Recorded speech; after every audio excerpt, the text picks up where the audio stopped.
You are listening to The Magic of Endings, authored by Tom Avery and narrated to you by the YouTube channel Audiobooks with Keeper of Lost Stories. All the copyright for the authorship as well as publishing goes to the original creators, and all the images used in this video are taken from open source sites. Thank you. The Boatman. All went dark apart from a cloud of shining golden dust.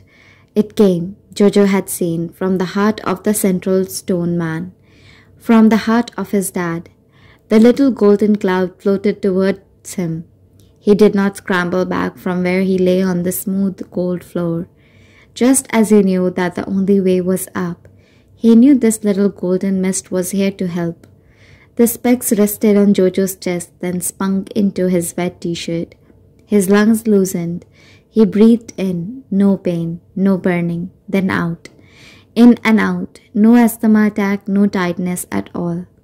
"Thanks, Dad," he whispered into the dark as a tear sprung to his eye.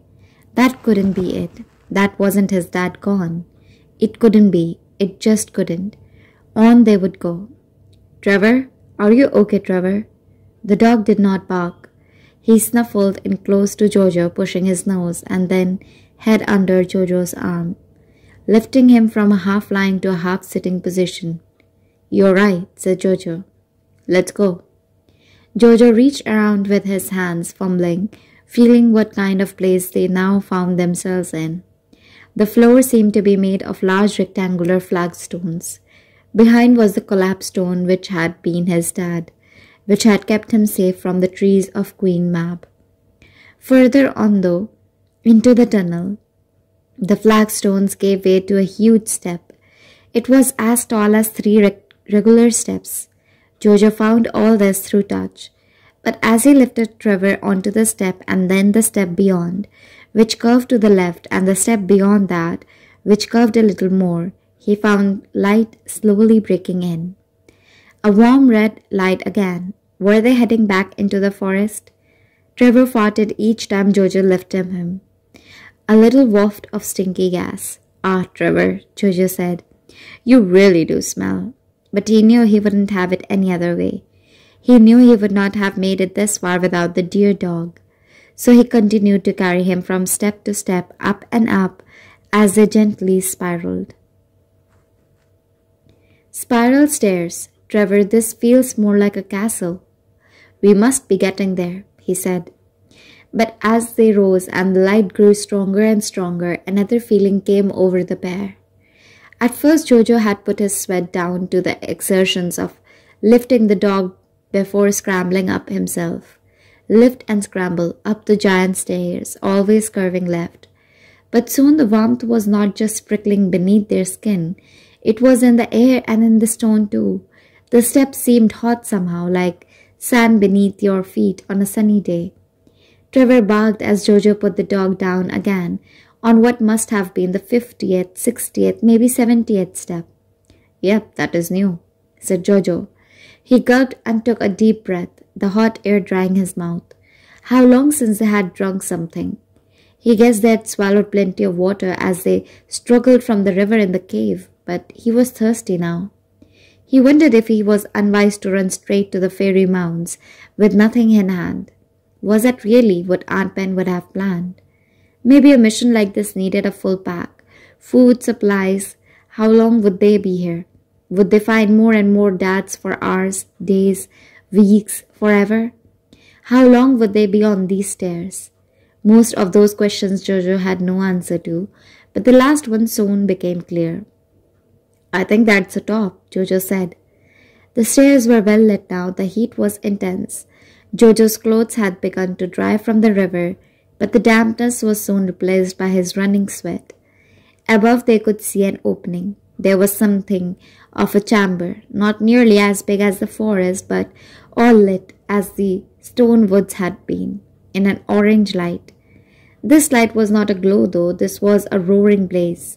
"Come on," said Jojo, lifting Trevor one more time before his fear could get the better of him. They climbed and climbed, the last steps leading them out. Jojo found the source of the heat at once.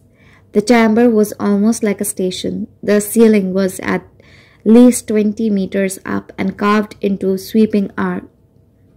The stairs they had climbed ran onto a wide platform of sorts.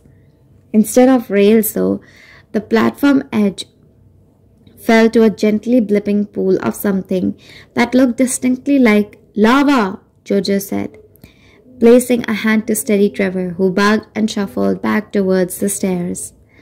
The surface of the pool rippled and bubbled. It was black and orange and red and yellow. It swelled and moved, forming itself into shapes and patterns like clouds. There was a hand, waves of red, an eye. Jojo swallowed. What now? The platform area was closed at both ends. There were no more stairs, no doorway. The only way on appeared to be an arched entrance through which the lava flowed. How would this be lava, though? Surely they would be burned alive, this castle. Jojo took a step forward. It was still hot, still sweltering, but no hotter. He did not suddenly burst into flames. It could not be real lava, any more than they were real trees in that stone forest. Something like it, to be sure, but not the real thing. He imagined it could still burn, though, if they touched it. He took another step forward. Trevor farted and barked, but didn't follow. Perhaps, Jojo thought aloud, peering into the opening. There's some way to go on. I can take you on, said a voice deep and slow. Jojo nearly jumped out of his skin. Trevor yapped and leaped up. He barked and ran in a quick circle. There, in the lava pool, was a boat, 6 meters long and narrow with a carved prow, and at the back of the boat sat a man in a dark cloak. How had Jojo not seen him before? You weren't there, were you? Jojo said. The boatman dipped his head in a nod. I'm always here. But, Jojo said, you weren't. Then he thought again. Who are you? The boatman's head moved again, tipping to one side. Who am I? He repeated, as if this question was the strangest he had heard. I'm the boatman. I'm always here. Jojo gulped. His heart was still hammering from the surprise of this boatman's appearance, but he had seen so few people in this place, only her, Queen Mab, and him, his dad. It was quite a relief to meet someone else, even if it was a faceless stranger. Do you have a name, though? I'm Jojo. Again the boatman's cloak moved, his head tipping back to the other side. Jojo, he nodded. That is a good name. A good name. Trevor had stopped barking. He was nudging Jojo's legs with his big damp nose and letting out a rapid series of tiny farts. The boatman seemed to lift his eyes to meet Jojo's now. Jojo felt his gaze looking deep inside him. He swallowed hard and the boatman looked away. Do you want to go on? Said the stranger. Jojo looked at the tunnel. The only way. On? He said. Yes, we do. We want to go on, don't we, Trevor? He looked back at the dog. His tail was tucked firmly between his legs. His face was buried in the back of Jojo's knee. We do. Jojo answered for the both of them and started towards the boat. Come on, boy. Trevor let out a small woof. He seemed to breathe in deep. He snuffled. Then he followed Jojo to the boat. The boatman did not speak or move as the boy and the dog clambered in the boat. Although it had seemed narrow, it did not rock or bob. It did not seem to notice them climbing in at all. It certainly did not sink further into the lava. It had not got any hotter either. Then without a word, the boatman stood and pushed away from the platform with a long pole that Jojo was sure had not been there before. Trevor was at the front of the boat, Jojo in the middle, and the boatman at the back. He dipped the long pole into the fake lava, pushing them forward, then lifted it, strings of the red-hot substance swirling and falling back into the pool, and pushed again. In no time at all, they were passing under the arc. They were going on. Lost and found. The tunnel they passed along was not like the subterranean river, dark and cold. It was not like the forest, rough and wild. This tunnel, like the platform cave-in, was carved and shaped. There were arches supported by tall pillars, Beams crisscrossed the ceiling. The walls were smooth. Trevor spent his time looking ahead, past the prow figurehead, which was carved in some form where the tunnel neither curved nor sloped. It just went on. Jojo was looking into the lava. He was sure those blips and bubbles were trying to form themselves into something more. Was there something in the lava? Jojo dragged his eyes from the stream and looked to the boatman. There was no seeing into that deep hood. "You can't have always been here," said Jojo. The boatman did not take his eyes from the way ahead. He kept on dipping and lifting the pole. There was a sound, though, a deep breath being taken. "I'm always here. I've a debt to pay. I take people on." Jojo frowned. Sweat was dripping down his nose, running in little rivulets across his forehead. He looked from the boatman to Trevor to the front of the boat. They had not inspected that figurehead. They had been too busy watching their step as they had boarded the boat, but now he did. "But perhaps once," intoned the boatman. Jojo swept back round to look at the stranger. "I was somewhere else." Maybe you were someone else, Jojo thought. He frowned again and reached for his pocket, reached for the hagstone. He felt and felt, but the stone was not there. He pulled out the pouch and looked inside. No stone, just the coin, the last gift. He had wondered for a moment if he were to look through the stone, what would he see? But he must have lost it, must have dropped it somewhere on the steps. Again, Jojo found himself drawn to the surface of the lava, to the swirls and eddies in the burning river. There was the eye again, there was a mouth, or did he imagine it? Was it like cloud watching? You could see anything in the clouds if you looked long enough. "Are we nearly there?" Jojo asked, still staring at the burning stream. "Where?" asked the boatman. Now Jojo looked up. You said you'd take us on to... "I take people on. I have a debt to pay." Jojo looked back down the tunnel the way they had come. There was no sign of the arc they had come through. The tunnel just went on. He looked ahead. Endless tunnel. He trained his eyes on the figurehead. It was. He could only see the back, but he was sure now it was her, Mab, carved on the prow of the boat. The sweat now running down his back was not just from the heat. He shuffled a little towards the dock. He turned again. His frown had deepened. "Where do you take people?" he said to the boatman. "I take them on." Jojo reached out a hand for Trevor. He needed to hold on to something. Here they were in the middle of a lava flow on a boat going on.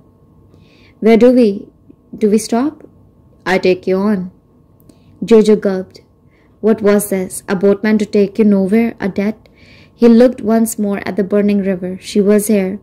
Eyes and hands and mouth and stream. Mav was here. "Who are you?" he shouted at the boatman. "I'm the boatman." Jojo leaped up. He felt heat rising in him, anger stronger than his fear. "You're not a boatman?" In a few strides he was there, face to face with the stranger. He reached up and pulled down the hood. The boatman did nothing to stop him. The boatman merely stared back with blank eyes, the eyes of Jojo's father. "Dad!" gasped Jojo once more. Once more his father was here. He had found him again. Except the man was old, not as old as Granddad, but old. Old and bald, unlike the boy dad flying above the castle and the young man dad, who had been 3 stone men. This dad showed no sign that he recognized his son. The boatman looked long at Jojo. Then he looked back to the tunnel ahead. He lifted the pole and dipped it once more. "I am the boatman. I have a debt to pay. I take people on." "What now?" shouted Jojo. He twisted and shouted at the figurehead. He shouted it at the river. And a voice came. "He can never pay. The end will never come. He is mine." The last 3 words came as jets of lava shooting from the surface of the lake, hitting the smooth stone walls and arched ceiling. "Now you are too," Queen Mab finished with a whisper. Jojo was still standing. He licked his lips. He was hers, stuck on a boat going nowhere, no escape from this except. He knew what he had to do. Something that was hidden, a debt. Jojo smiled and the river of lava bubbled and hissed in reply. Jojo reached into his pocket and once more pulled out the pouch. The river began to rock and forth. Little waves hit the narrow boat. Trevor barked and stood, watching the lava warily. Jojo took the boatman's right hand from the pole. "Look at me," he said. The boatman once more turned his gaze to the boy, his son. "I found it," Jojo said, emptying the little pouch into his father's hand. "The coin, the payment." Fresh spurts of lava erupted around them. The many-sided red gold coin tumbled onto the boatman's palm. His eyes fixed upon it, he stared intently at the image of Queen Mab, which blazed in the light of the lava. "Jojo," the man said now, in the voice of his father, "you found it." He looked at Jojo, a tear in his eyes, then back to the coin. He stared. He took a deep breath. "And now my debt is paid." The boatman, Jojo's dad, pushed the coin to the edge of his finger, caught it on the tip of his thumb, and flick! The coin sailed through the air. It turned end over end. Jojo saw it, as if in slow motion, the head of Queen Mab, the engraved symbols, the queen, the symbols, the queen. It flew, and then, with a plop and a hiss, it hit the lava stream. Instantly, jets of lava erupted around them. The waves doubled in size, tripled. The boat rocked and twisted and began to smoke. The walls began to melt and then crumble. "Now we have got to get out of here," Jojo's dad shouted. He plunged the pole back into the roiling river. He twisted and flicked the long boat sideways. They were now facing not the long straight tunnel but the wall. "What are you doing?" Jojo shouted. Trevor barked and barked over the coughing, roaring lava. "Sometimes," the boatman dad called, pulling up the pole once more. "The only way on is to smash straight through." He pushed the pole downward with a mighty thrust, and the boat shot forward.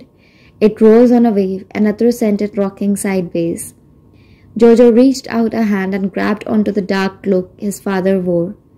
He readied himself for the boat to smash into the falling stone of the wall. Behind them the lava erupted again. Not just a jet this time, though. Now it took form. Now it was a woman. The boat jumped toward as a huge fiery Queen Mab lunged for it. "He is mine!" she screamed. Reaching for the boat, she did not grasp it, though. Jamie Locke, the boatman, pulled up the pole once more and with a leap threw himself at the rearing fairy queen. The pole was a spear. It shot straight at her heart. "No!" screamed Jojo. "No!" But there was nothing he could do. The boat plummeted on. It hit the wall. Not with a thud, not with a crash. There was no noise, no splintering of the boat, no falling walls smashing into them. In fact, there was no noise at all. Jojo, who found he had squeezed his eyes shut, now opened them. He found himself bloody, bruised, and burned, but still standing in front of him was a huge stone door. Candles on metal stands stood on either side of the door. Trevor, his tail swishing against the tiled floor, bristled beside him. Behind him there was nothing but solid wall. There was no matter. Ahead was where he needed to go. Of that he was certain. "We are here," said Jojo. He tightened his fist and once more stepped forward. With a gulp he pushed the door open. Fire. The door gave way and Jojo found himself gazing into a room he had been in before. A circular room filled with pillars, each of which held a statue of his dad. As a boy running, a smile on his face, as a man building something, a teenager swimming. There he was again on his wedding day. Jojo stepped into the room, Trevor at his side. It was lit by 1,000 flickering candles, all on their own stands. The last time he had seen this room with Aunt Ben on the first day he had met her, he had not been able to take it all the shimmering images and the stained glass windows. Now they stood illuminated in his mind. Each image spoke to him. There were sand dunes, a village green. There was London. Here was the ark at Dore Beach. In each there was another image of his dad, another memory. Here he ran. There he laughed. He read. He swam. He sat. He slept. He lived in the colored glass. Trevor barked and started forward. "What is it, boy?" Jojo said. He looked over to where the dog had begun to trot. They were not alone in that room. Sitting on the pair of silver thrones was an old man. His beard was white. His brown skin was as crisp as dry leaves. He appeared to be asleep, but there was no mistaking him. "Dad!" Jojo shouted. "Dad!" This had to be it. This had to be it. The boy ran towards the throne and the sleeping man and the biggest stained glass window of all. This was the only one that did not hold a memory of Jamie Locke. Instead, this window showed the fairy queen in her majesty. She was huge. Her flame-colored hair filled the top of the window in waves like a mighty crown. She was dressed in red glass which bathed the place where the old man slept in a fiery glow. She stared as Jojo approached, but still he ran. "Dad! Dad!" He crossed the hall in moments. In a flash, he had found him. "Dad!" he screamed once more. The old man woke with a start, his eyes wide. He looked at Jojo, who now, a step away, reached for him, and without a word he vanished. But this time the room did not start to collapse. This time the boy did. "No!" Jojo broke. His legs gave in. He fell. There on the cold tiles he fell and sobbed some more. Energy, that little was left of it, soaked through his ragged clothes and spilled out and away. Trevor nudged him. Jojo pushed him away. He could do no more. "Take me home," he whispered. "Take me home." Who did he say this to? To Aunt Pen? To Trevor? To his lost father? He did not know. He did not care. Courage. Where had it got? He had flown, swum, climbed, raced through the tunnel, forest in flame. And for what? For what? The will to act. Again and again he had pressed on. He had not stopped, on. And now, nothing. There was no more on. No doors but the one he had come through. Fire in his belly. Fire. Did he have it? Did he want it? He lifted his hand and head from the floor. Trevor let out a soft whine. Jojo ignored the dog.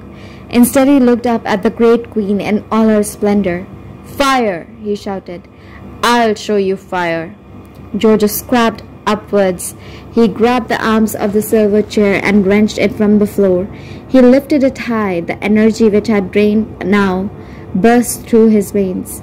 He took a step, another, and with a great and final scream, hurled the stone at the stained glass window. It shattered into an incalculable number of pieces and fell like beautifully colored rain. Trevor leaped back. Jojo was not so fast. He put his arms around his face, but his already battered skin was torn and split in a dozen places. It was some moments till the air cleared, till Jojo caught his breath. He could not believe what he had done, and now he could not help himself. He let out a short laugh. There, beyond the opening where the stained glass window had been, was a walkway, a bridge out into the open sky, and at the far end beneath a stone gargoyle, a door. Sometimes, Jojo said to himself, the only way on is to smash straight through. He wiped his eyes and only paused to pick up Trevor. There was glass everywhere. Then he ran forward, stepping out onto the bridge. It was not a long bridge, but it was narrow. There was no edge, no wall, no rail. It was just a stretch of stone. It ran, Jojo could see, from one of the castle towers, the biggest, to another. For the first time since they had fallen through the clouds, Jojo was outside. How long had passed? Hours? Days?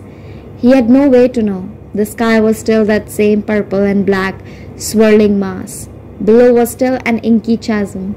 Jojo looked up at the tower he made for, and then he saw that was no gargoyle. The thing moved, it growled, it leaped from its guard post out onto the bridge. It was a dog.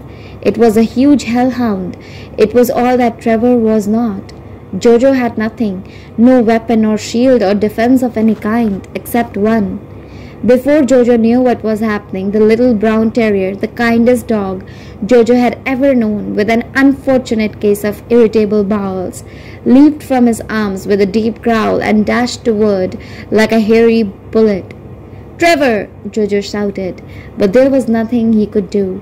He could not match the dog for speed, and Trevor had thrown all his energy into that sprint. He bounded forward not as an overwhelmed domestic dog, but as his ancestors, as a wolf. He snarled as he ran to the right, jumped to the left, opened his jaws, and caught the vast beast's throat between his teeth.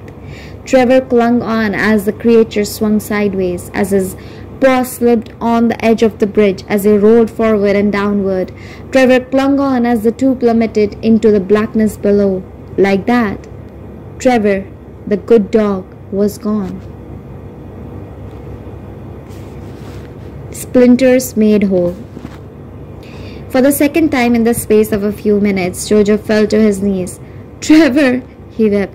"Not Trevor!" Time passed.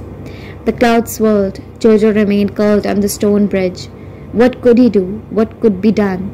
Maybe if he got back home, if he got to Aunt Pen. No. But he knew he could not wish an end to death. Trevor was gone. It was a long time till Jojo stood, and when he did, his legs buckled, he swayed. There was nothing to place a hand on, so he took another deep breath. He drew himself up to full height and steadied himself. Trevor would not die for nothing. He wiped the back of his right hand across his eyes. He cleared the tears, but left streaks of blood and soot across his face. "Come on then," he said to himself. He fixed the door in his sights, and once this had to be it, the final door. 9 steps and he was there. The door was wooden, stained white. It had no handle, just a heavy metal knocker. Jojo did not hesitate. He pulled back the knocker. Bang, bang, bang. There was a pause, like the world taking a breath. And then the door swung inward, and Jojo stepped into the smallest room he had found himself in that day. This really was a storybook room. This was the highest room of the tallest tower. Like the huge one before, it was round. It had a small window which let in the eerie purple light onto a raised 4-poster bed, and on the bed lay not a princess but a man, Jojo's dad.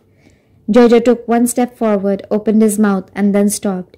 He had run to his dad too many times that day, called to him, and then, "What are you waiting for?" said a voice. It was soft and crackled, like the sound of autumn leaves beneath a bare foot. Jojo turned to the woman who was sitting in a small wooden chair. She was not a young girl. She was not a great queen like Aunt Pen.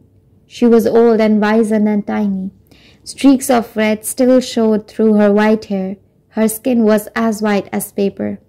"You," said Jojo, his voice catching on the spiky balls of grief and anger welling in his throat. "You did this. You did all of this." He stared at the old woman, who stared right back. "I did," said she eventually, her gaze falling to the man in the bed. "I did, and I'm sorry, Jojo Locke."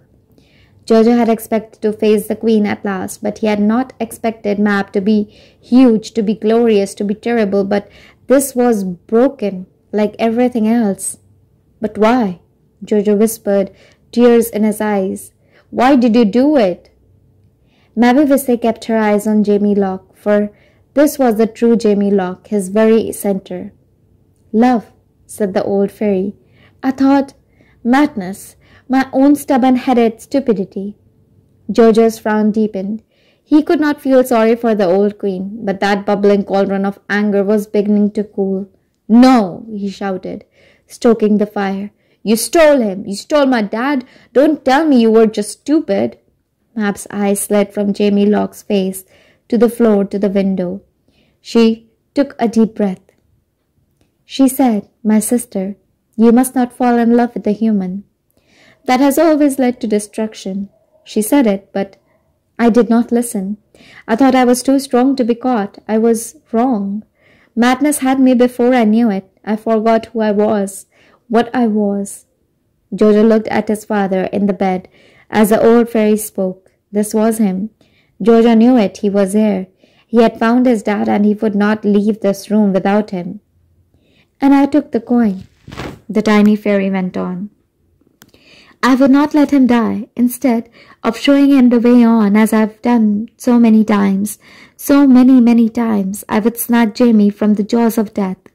I knew the time, and so I waited and watched. I watched as Jamie forgot me. I watched as he met your mother. They fell in love. You came into the world. I watched, and my madness and my jealousy grew and grew. It took form and had magic of its own. My love became a mad dog within me, and then without me. By the time my sisters knew what I had planned, it was too late. His time was up. I came and I took him. I brought him here, and I used all my magic to seal him here. I thought I had won.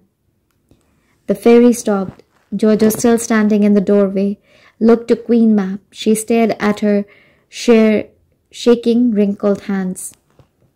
But you. Some pity for the fairy queen broke through Jojo's anger. You! I lost, she said. I broke everything, the laws of Elfhame and of your world. My duty, the bonds that tie the nine. My sisters, the very fabric of existence. And myself. I broke myself like glass shards of me and him, scattered. Jojo took a step towards the old man on the chair. His head fell on one side as he inspected her again.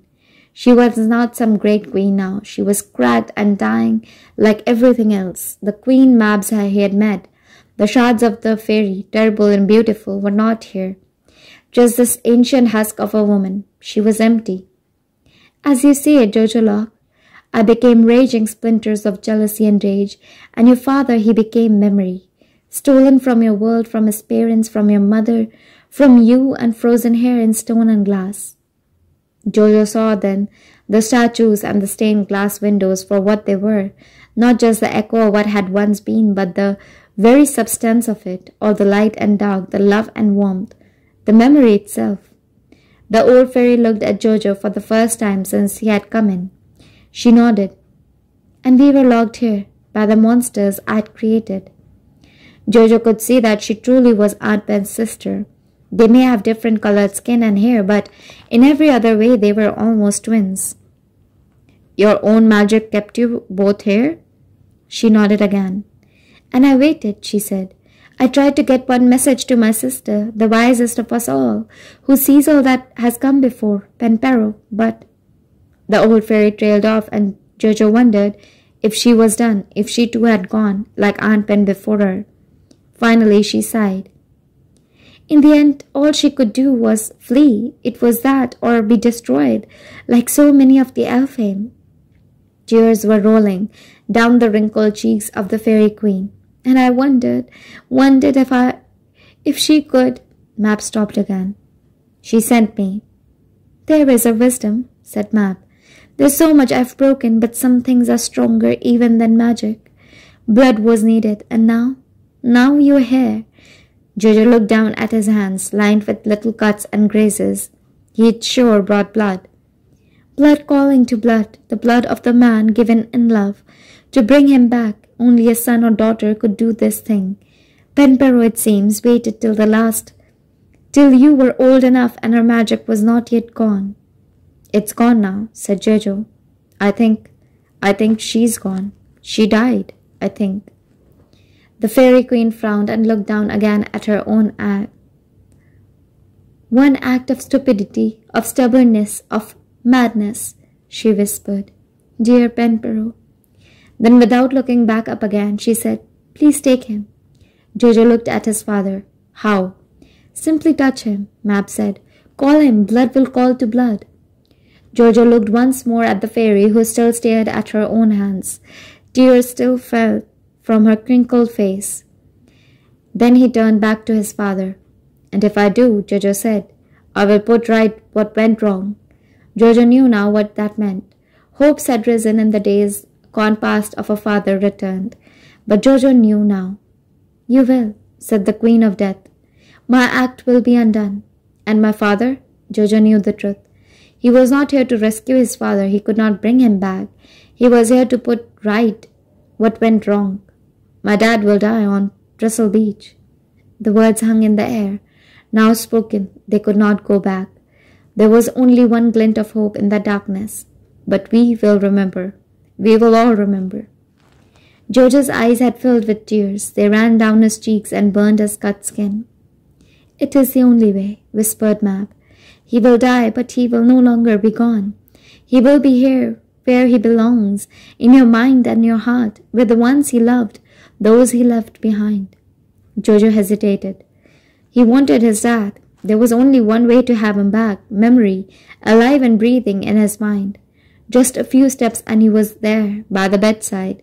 He took his father's hand. It was warm, the last embers of a guttering fire. Jojo gulped and whispered, "Dad?" Then as if by magic, Jamie Locke woke up. He woke and stared at his son, and as he stared, the years rolled back. His wrinkles smoothed, the grey hair fell, and left in its place tight black curls. Jamie Locke breathed in deep. He breathed in, he sighed, then opened his mouth and whispered, a look of questioning across his face. "Jojo, is that you?" Jojo held his dad's hand in both of his hands. "Dad," he said once more, "it's me, it's Jojo." Father and son stared at each other until Jojo felt a tug, felt a pull backwards. He clung on to his dad. He clung on. "Dad?" Jamie Locke then spoke for the final time. "Don't worry, little man. Don't look back. It's going to be okay. Live, Jojo. Live. Remember always. But look forward and live." Then for one final time, Jamie Locke disappeared from the land of fairy. Some invisible force still pulled at Jojo as hot streaming tears poured from his eyes. He looked to the chair where the fairy queen Mab had sat, but she too had gone. Again, Jojo was tugged backwards, and now he could not resist. He slid to the door and out onto the bridge. He was lifted from his feet, and now he flew through the broken window, past the remaining silver throne, and through the great hall. It was not just Jojo being dragged out of place. Each statue was up and spinning through the air. The glass panes began to dislodge themselves and join the walls of objects flying around the room. Jojo was whipped onwards through the great door into the dark. He sped up now, soaring over the river of lava. He spun down the spiral stairs, smashed through the rock, which had once been the stone men, and then shot past trees and streams. The leaves were not falling now. They were rising up, sucked from the floor. Time was in reverse. Jojo hurtled down the tunnel, dug once into the river, then he was out, flying backwards across the abyss. Except it was not an abyss any longer. Hills and fields, rivers and towns were rising up out of the chasm. They churned like the surface of a stormy sea as Jojo flew overhead. From the towers of the castle, great spurts were erupting. It was a multicolored volcano.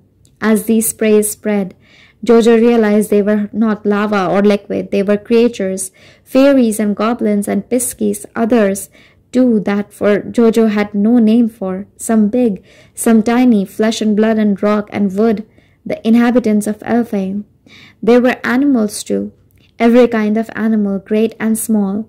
They squeaked and squawked, barked and bayed and talked in voices like his own as they flew in every direction. There was a place for everything, and everything would go back to its rightful place.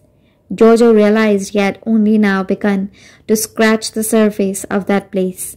It was a whole world that would take an eternity to fully know. He picked up speed as the clouds, the purple and black clouds, went in the opposite direction, feeding themselves back into the adjacent castle. The sun broke out over the strange land, and Jojo caught a glimpse of the village which had been abandoned when last he saw it. Now alive with people, if that was the right word for them, of all shapes and sizes, as he flew into the dark. If you are liking this audiobook so far, do not forget to hit the subscribe button and share your opinions in the comments down below. Back. Jojo opened his eyes to an empty room. It was unrecognizable at first. There were no Tottenham Hotspurs posters on the walls, no clothes on the floor, no chest of drawers covered in every kind of thing an 11-year-old boy covers his chest of drawers with. "Come on, Jojo," a voice called. He was lost. He was shaken, like he had woken with a start from some now fading dream. He did not at first answer to his mum's voice. "Jojo," she called again. "You in there? Said your goodbyes? Come on." Said his goodbyes. Said his goodbyes. Then he remembered Jojo had just finished year 6. He was off to secondary school in September, and just like Dad had always planned, they were saying goodbye to London. It had taken weeks, but they were all packed up. Everything the Locks owned was packed in a van parked on the street outside. Mum had packed in her job. They had packed the final days with goodbyes to all they'd miss in London. Even though Dad had been gone for 6 years, they kept him alive. They always remembered and they always looked forward to this day. For all the Locks, even Lizzie, who had lived her life in London, the move to Dore was like going home. They were talking and taking Dad home. "Coming, Mum," Jojo said. He stood, his head swam a moment, but he soon steadied himself. It was very strange, but Jojo was utterly exhausted. He would sleep on the train, he thought to himself, as he stumbled out of his bedroom and into the empty lounge. Rico was there, a rucksack on his back. Mum was there, grinning from ear to ear. She had said goodbye to sharp business suits and wore a summer dress of yellow and pink.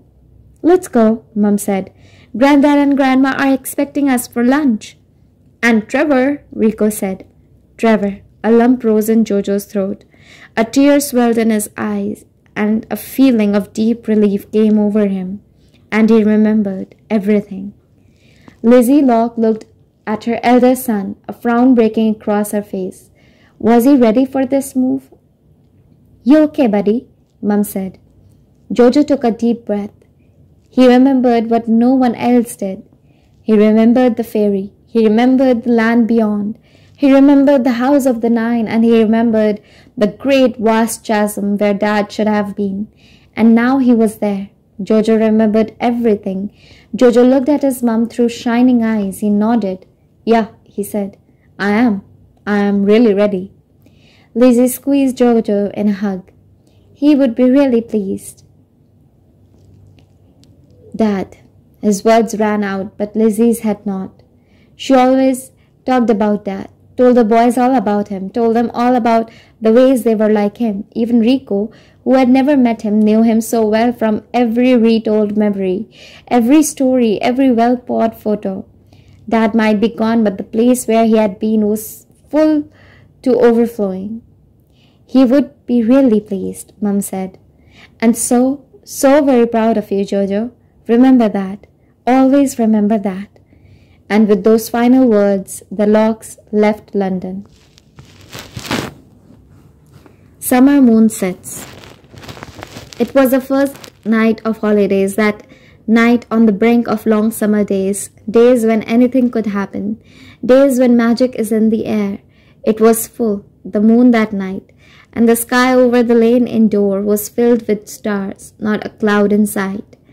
If Jojo had gone to his window in the top bedroom of the new house, which Mum had spent 6 years pouring every scrap of money she could muster into building, he would have had a clear view across the field to the tree that marked the place where Dad was buried, and to a man dressed in black who stared up at the top window, Jojo's window. Once again the Sandman was waiting for someone. He knew they would come, just as he had. As he waited, he reached into the little sack on his belt and pulled out a few specks of golden dust. He put them to his lips and blew. The specks swam and glittered, spun and twisted their way on the breeze towards the house and the cottage. They found their way through letter boxes upstairs to the sleeping Locks. And here they came to rest, giving dreams of fishing trips and wild woods, of the wedding in this very field, of a sleeping dusty man on a sofa, of birthdays and summer days and just plain old ordinary days. Jojo dreamed of Dad. "Here we are again then, Sandman," said a voice from beside the man in black. The Sandman did not answer, nor did he look down. "Here we are," he said. "We did it," said the small woman dressed as a tiny pirate. "We did," said the Sandman. "Ever the conversationalist, aren't you?" Penpero said under her breath.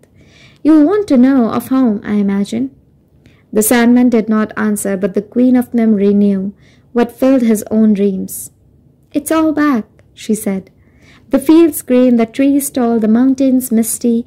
Many have come back home. piskies once more fly, hobs are busy in every home, and fairies sing. The Sandman offered a single nod. There's 8 thrones returned to the house of 9. 5 of the sisters sit on them. Iode and Millet still sleep. Mabuvisse has joined them till she is ready to be born again to redeem herself. Only Acciona Polpera remains at sea. At this the Sandman took a deep breath. You could come home. If one could look beneath that hood, you would have seen a worn and weary face, drawn in a deep frown. As long as she is lost, I will keep my watch, he whispered. Well, said Penpero, I've been thinking about that. Now there is once again a fairy knight. Perhaps he could help. 2 pairs of fairy eyes turned to the top window of the house the Lox called home, to the bedroom of the fairy knight. Perhaps, said the Sandman. Perhaps. And then he was gone. Goodbye, brother, whispered the curiously dressed fairy with the gold hoop earring and the many packages, parcels, bags, and bundles hanging from her shoulders. Then with a wrinkle of her nose, a blink of her eyes, and a flash of light, she too was gone. The end.